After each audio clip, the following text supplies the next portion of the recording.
Okay, so I thought I would record a game where I played a budget version of Tendrils of Agony.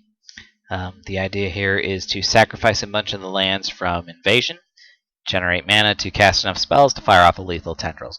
Ideally, you go off on turn 3. Most cases, it's 4 or 5. And then depending on the board, you let it go or do what you need to do. This is going to be a replay, so it might move a little quick. I'm going to try to slow it down as I need to. I'm playing an opponent who is playing, I believe, a form of Legacy Elves. So I'm going to, let's see, he gets to play first. He's going to go ahead and play first.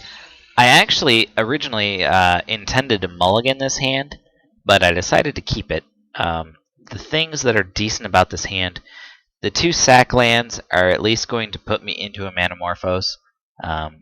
I'm going to be short on cards to Threshold Cabal Ritual, but I'm hoping that what I draw into on my turn and what I draw into off of Manamorphose is going to let me have some kind of additional draw or more rituals or whatever, that since I have the Tendrils in my hand, I'm going to be able to use it and be lethal.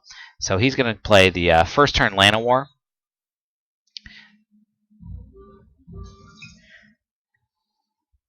I draw Ponder, which, at this point I can't cast, so I'm not worried too much about it, but I think it's going to work out okay. He follows up Llanowar with a Llanowar. So I know now that I've probably got 3 turns from now another Findhorn, which is basically a Llanowar. So I know I've got probably 3 turns before I'm in real trouble. Drawing a Sign in Blood is not really what I wanted to see there. Play my second Geothermal Crevice and pass the turn. On his 3rd turn, he's going to play another Findhorn. I think that's all. Sorry, he taps out here. Or not taps out. He taps 3 to play an Azuri. And so, looking at what the board is, you're 3-3, 3-3, 3-3, 3-3. If he can generate enough mana to use Azuri, which would be really tough with the way his board is right now, but I'm going to assume that he's got some way to get there and kind of play against it.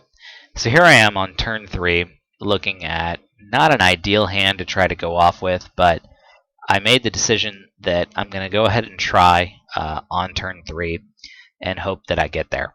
So my first move is going to be to sacrifice both of those lands. Now I'm at 2 black and 2 green in my pool. I'm going to follow that up casting a Manamorphose, which I spend both of the green for.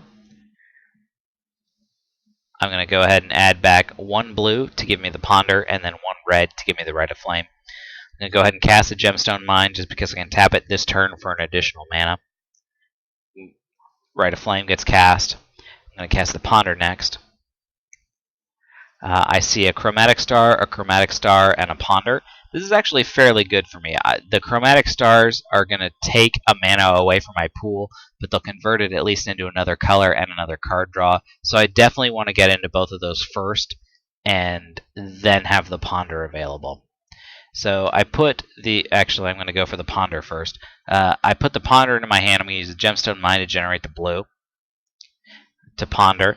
I know what 2 of my cards are going to be. The Ideas Unbound, I don't think I'm going to get to. It requires 2 blue. I actually could get to it if I play specifically for it, but I make a little bit of a misplay here and don't go to have the 2 blue open. I convert one of my reds, and I convert it, instead of converting it to a blue, like I probably should in this case, I go ahead and convert it back to a red. A blue there would have left me with a... I could have converted this to blue, but when I cast Ideas Unbound, but I end up not needing the Ideas Unbound, so there doesn't seem to be it's not that bad of a mistake. I leave 2 blue open. I've got enough cards in my graveyard now. It really doesn't matter what I draw. I hit the Thresholded Cabal Ritual. I've got plenty of mana at this point. I actually cast the Sign in Blood, and I'm just praying for 1 card. 1 more card will give me a lethal storm count. Instead, I get 2 with the Dark Ritual and the Cabal Ritual. That's going to make me lethal by just enough that I go ahead and fire off the lethal Tendrils here. That's Tendrils with a Storm at 10, so I'm actually going to cast 11 Tendrils of Agony, and we'll see that I actually have 1 copy left when all is said and done as we roll through the copies here. So he's at 2, I've got 2 copies left. I've got just enough to kill him with a Storm, and I get him there on turn 3 with 1 copy of Tendrils left without a valid target. So that's about ideal for how this deck is going to work.